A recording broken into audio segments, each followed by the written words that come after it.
Hello everyone, and welcome back to the 3T Path channel, and welcome back to our Uddhava-gita course. Now we are in the third class going over this wonderful, very special paragraph of chapter 11 of Canto 11, where Krishna is describing the 28 qualities of a pure devotee, of a great sage, of an enlightened yogi. So 28 qualities of perfection. And it's wonderful to see these qualities, these lists. They come up here and there in the sacred text. And they're very important because when you highlight, when you pinpoint like a certain quality, then you can start to assimilate, start to understand how important that quality is for your life, and you can start trying to practice it, assimilate it, understand it, absorb it. So it's very important to meditate on these lists. It's very powerful practice. And so now we are in the first class, we went through them, the whole 28, and we spoke about the whole 28. In the second class, the last class, we went through half of them, word by either seeing the Sanskrit word for each one of the qualities and describing them. And now, if Krishna allows us, we'll try to finish the list in this class. And if you want to watch all the previous classes of this wonderful Uddhava-gita course, make sure you become a member of this channel, and the instructions are here in the description of the video. Uddhava-gita is such a wonderful, special text, and if you can understand it, absorb it, hear it over and over again, or at least once, you'll see it'll bring great spiritual benefit to your life. So here we are. So again, we are in the 11th canto, in the 11th chapter, going over verses 29 and 32. And so we're going to start today with quality 14, Mita Bhuk. A devotee accepts material sense objects only as far as necessary to keep himself healthy and fit in Lord Krishna's service.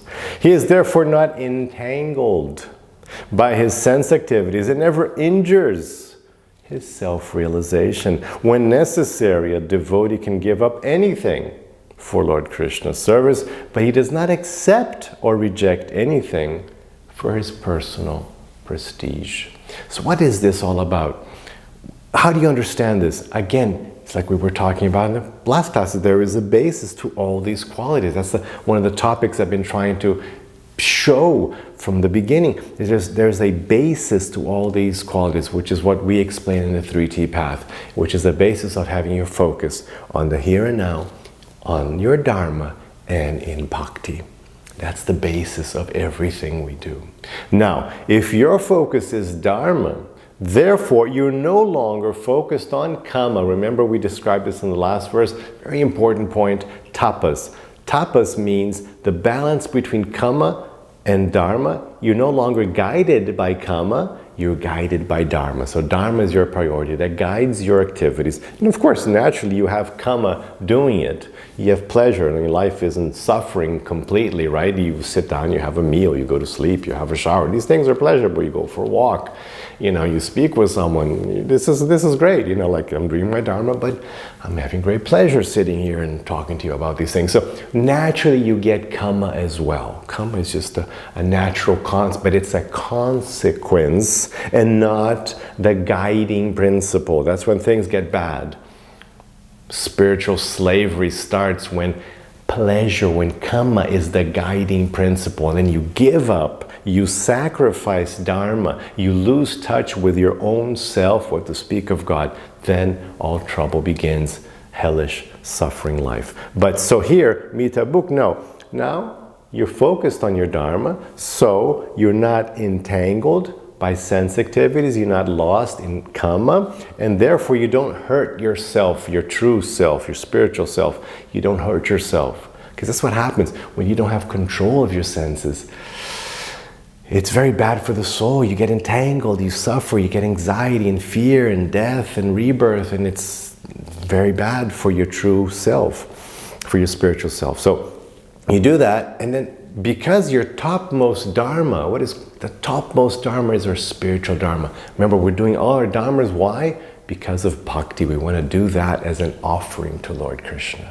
We want to please Krishna through our lives. Our lives are a very offering to Krishna. Everything I do throughout the day, every day. That is my offering, not just a little incense stick or a flower. I can do that as well, but my life is my true offering to Krishna. That's what Krishna teaches Arjuna in Bhagavad-gita. So, because my topmost priority is pleasing Krishna, for that topmost priority, topmost dharma, Sanatana Dharma, I'll do anything. Everything else gets prioritized by that. That's how I live. That's how you can live. You have a dharmas. You're focusing on, but even the dharmas, they have a hierarchy. And the topmost dharma is definitely Sanatana Dharma, your spiritual dharma, I call it in the 3T path, which is, of course, making sure you're doing the most you can to please Krishna. So then for that, you'll do everything else. You adjust, you give up things, you take things, you'll do whatever is necessary along within dharma with that priority in mind. So very, very nice quality, Mita book.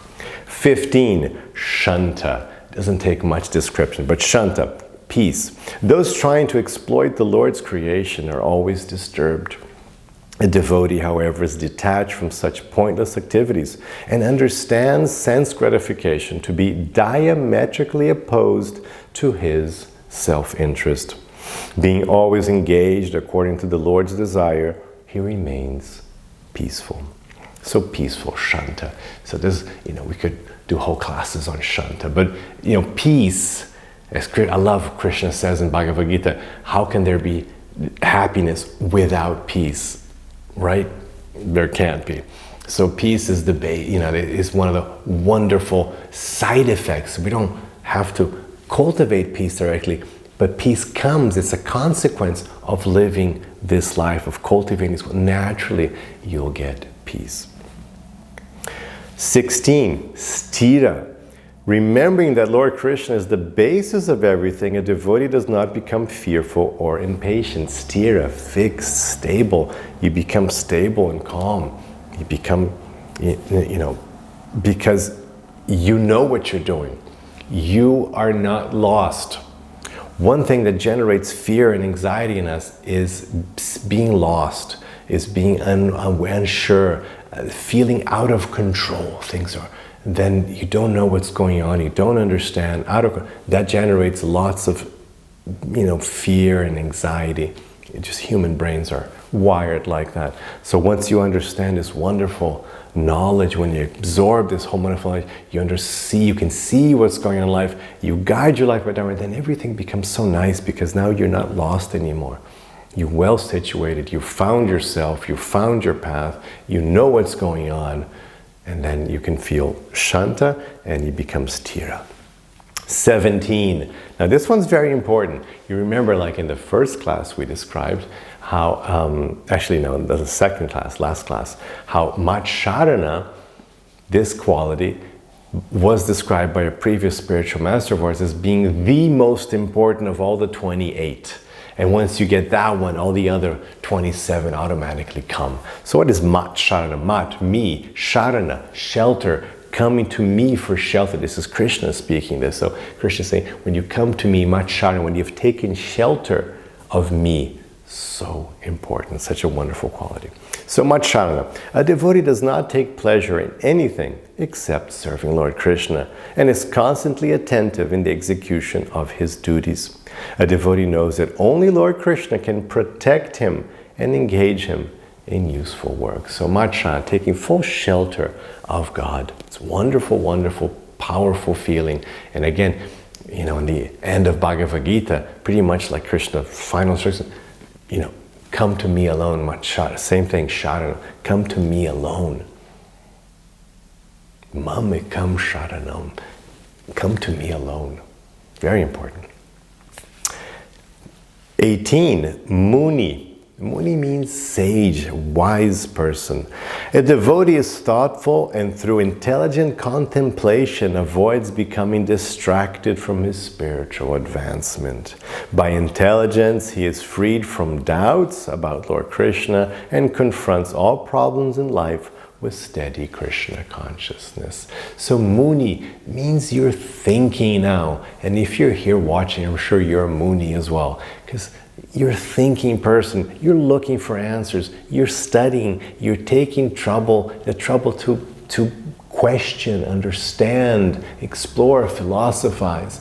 So important. So if you're not a Muni, you're just like an animal, really. That's the thing that separates us from animals, is our ability to question, to philosophize, to inquire, to look for answers. That's the big difference. And just like, I'm just focused on having fun, on karma. That's the big difference. So Muni, very important. 19, apramata.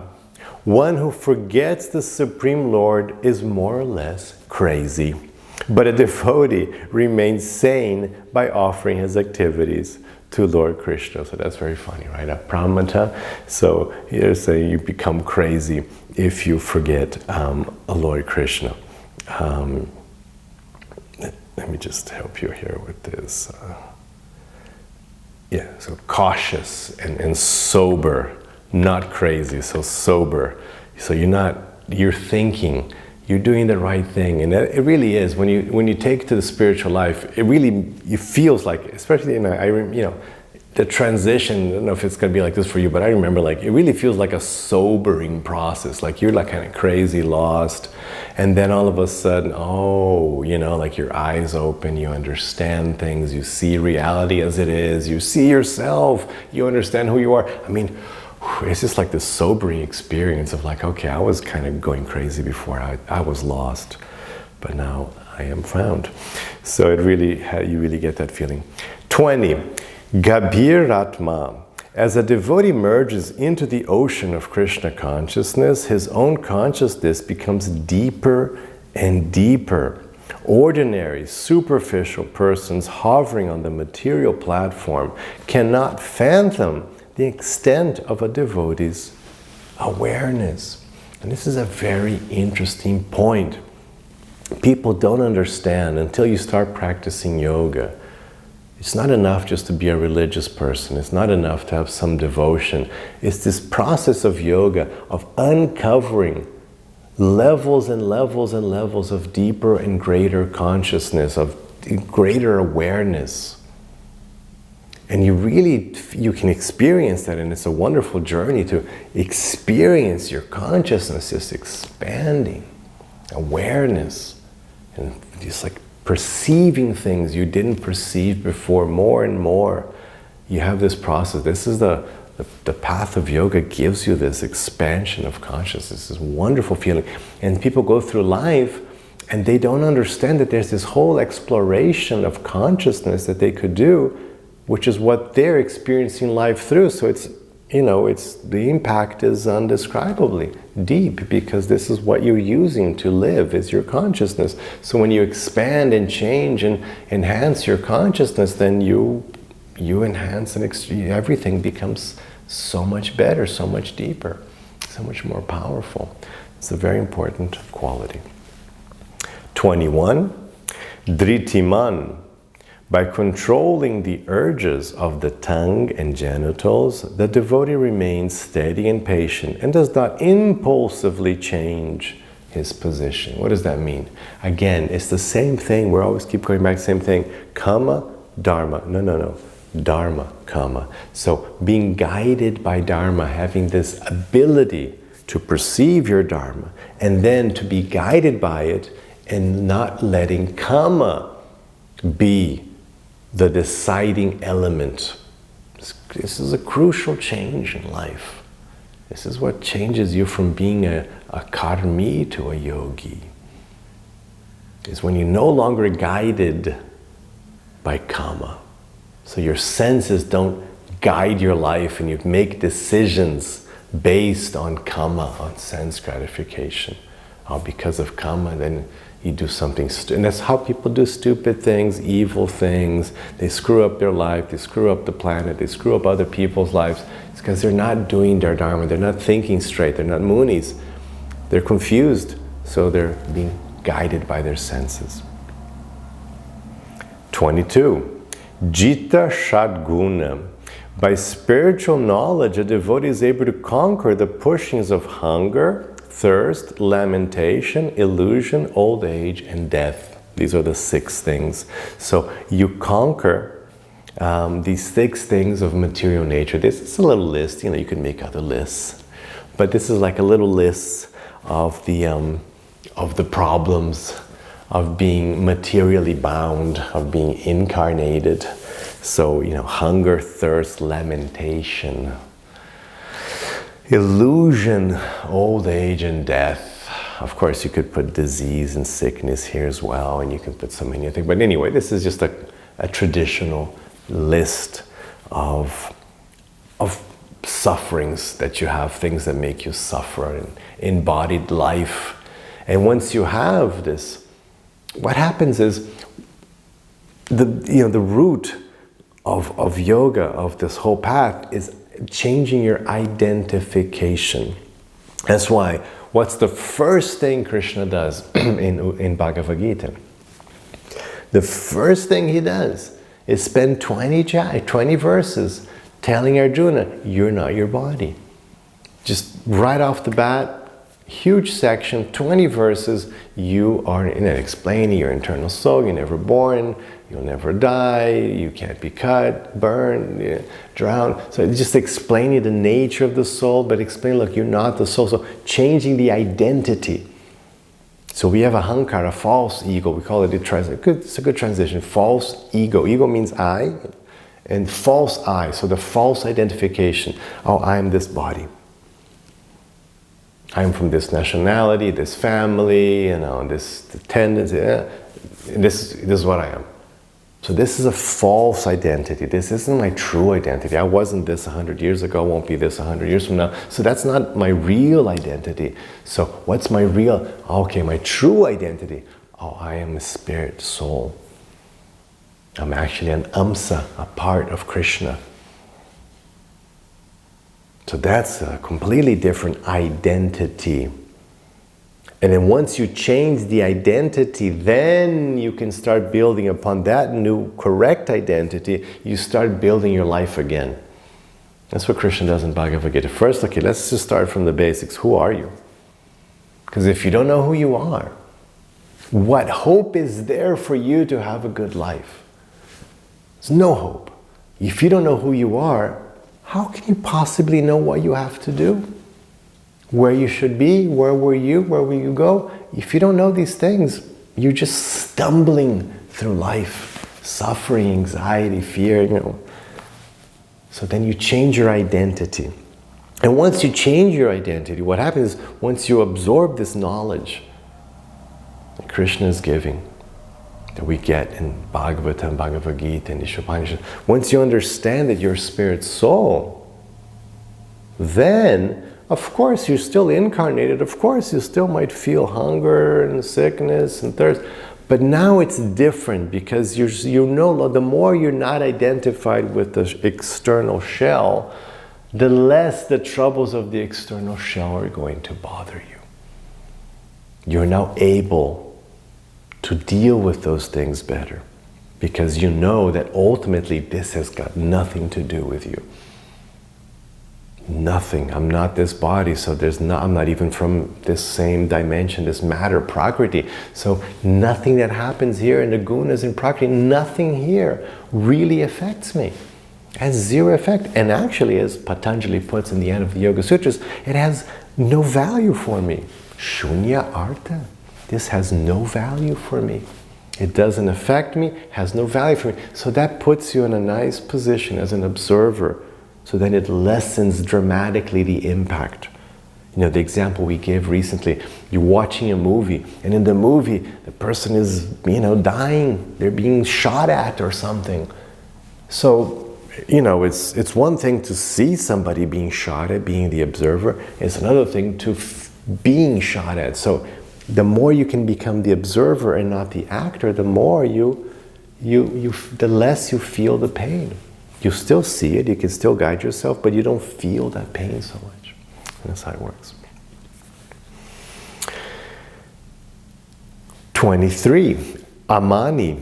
A devotee is not puffed up, and even if he is famous, he does not take such fame very seriously. So Amani means the whole thing, prestige. Again, it's based on the body.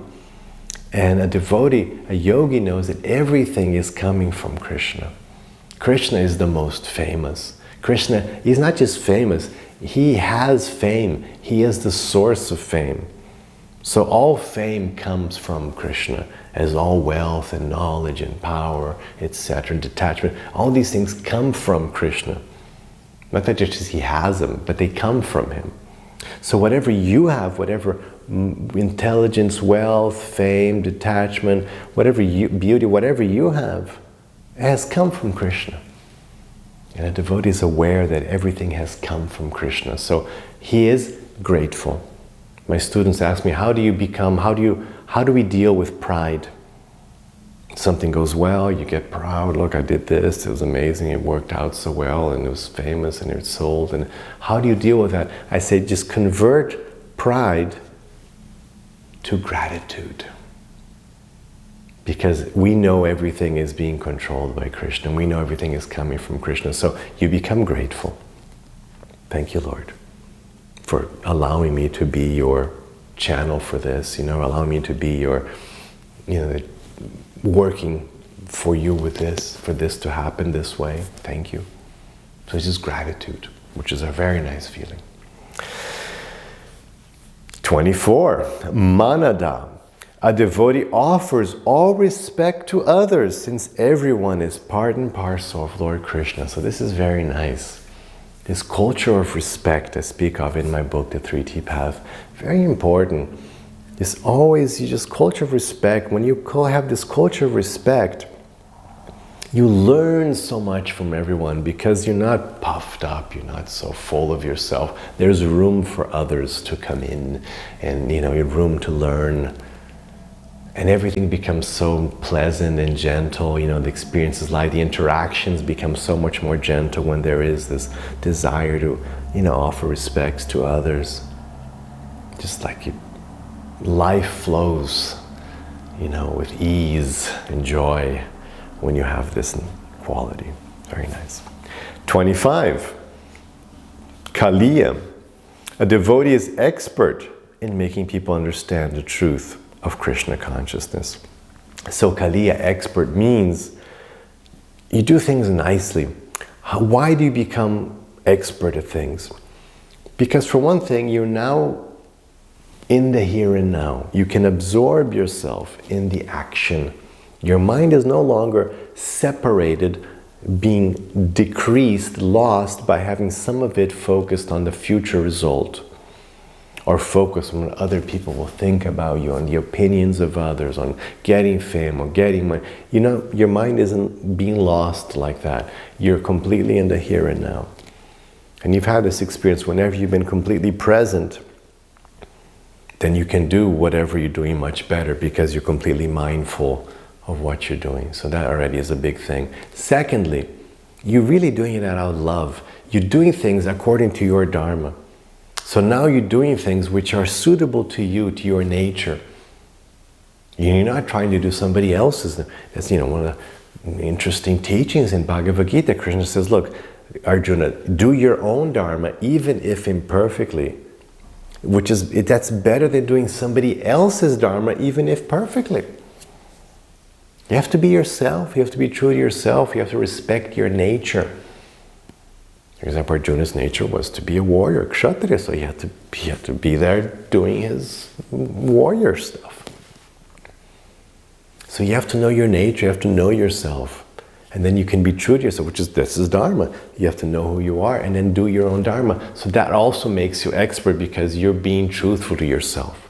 So when your mind is completely in the here and now and you're being yourself, that gives you a huge advantage. And then to top it off, you're doing it for Krishna. You're doing it out of love. Have you noticed when you're doing something out of love, you do it really nicely, right? You've had this experience, right? You were doing something for someone you love, for your child, for your spouse, and you just do it really nicely because you're doing it out of love. So you should be doing everything according to your dharma, mindful in the here and now, and out of love, so then naturally you'll become expert Kaliya. 26, Maitra. A devotee does not cheat anyone by encouraging them in the bodily concept of life. Rather, by missionary work, a devotee is the true friend of everyone. So Maitra, being friendly, helping out, compassion. We talked about this a lot in the last class. Thinking of others, because your awareness is expanded, your consciousness has expanded, so you want to be good, you want to bring joy and well-being to others in the world. 27, Karunika.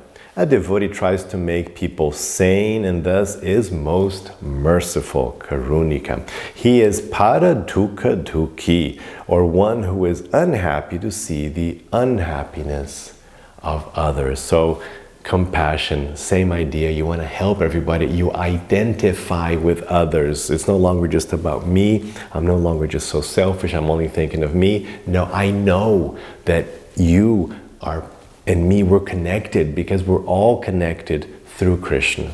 We're all brothers and sisters. We're all united. So I want to make sure that you are part of me. So I want you to be happy, and I'll be happy too. And finally, 28, Kavi. A devotee is expert in studying the transcendental qualities of Lord Krishna and is able to show the harmony and compatibility of the Lord's apparently contradictory qualities. This is possible through expert knowledge of the absolute nature of the Lord. Okay, so Kavi means that it means also poet. You can explain things, understand words, philosophize. That's what Kavi means. So you're doing all that. Lord Chaitanya is softer than a rose and harder than a thunderbolt, but these opposing qualities can easily be understood in terms of the Lord's transcendental nature and purpose. One who is always able to understand the truth of Krishna consciousness without opposition or confusion is called Kavi, or most learned. Okay, so those are the 28 qualities. Now there's some more paragraphs here. I'm not sure, we're not going to have time to read all of them, of the purport, but so I think I'm going to stop here. So I hope you enjoy these 28 qualities. And so we have 3 classes dedicated to them, so it's good material for you to go over and study, more than once, because it's a lot of stuff to absorb. And I hope this has helped you as a guiding principle, to set up, to guide your life as you go about living your Dharma. And in the here and now, and in Bhakti, it's wonderful to understand all these qualities you can start developing and experiencing and enhancing in your life. So have a rest of your day with lots of peace and lots of love. Hare Krishna.